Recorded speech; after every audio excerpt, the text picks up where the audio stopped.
Welcome to the TimeControl Online Learning Center.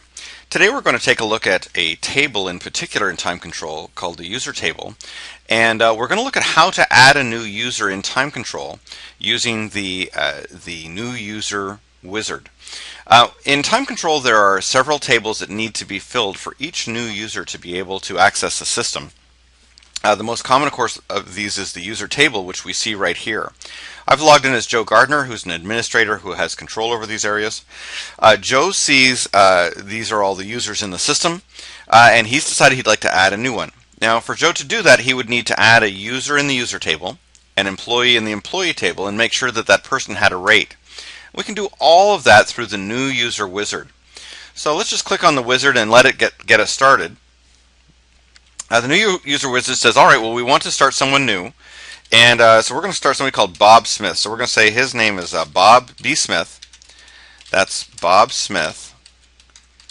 And first question TimeControl would like to know is, what kind of a user is he? An individual, project manager, supervisor, administrator? This is the list of user profiles in the user profiles area of TimeControl. There can be an unlimited number of these, but we're just going to say Bob is an individual. And his address HMS software. Do we want any defaults for his timesheet?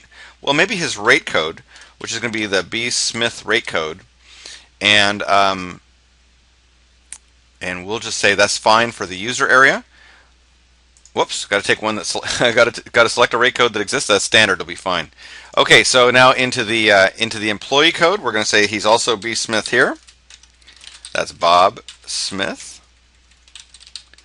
And for the resource code,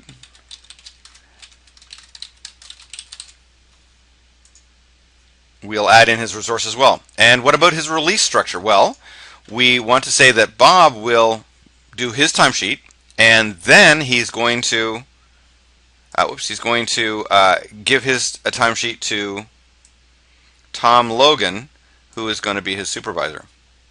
So from Bob to Tom, Tom to posting, that looks all pretty good. We can reorganize the order of these, and we're ready to go. We have Bob Smith now entered in the system, and he has been successfully loaded into our user table. Well, let's reload him to see his record. There is Bob Smith, already linked to an employee and ready to add in the system. So adding new users this way, very simple. If you have a lot of users to enter, or a lot of employees, they can be entered through importing the data directly into the user, employee, and rate table in order to make sure that they are ready to go. And that's it, adding a new user through the new user wizard.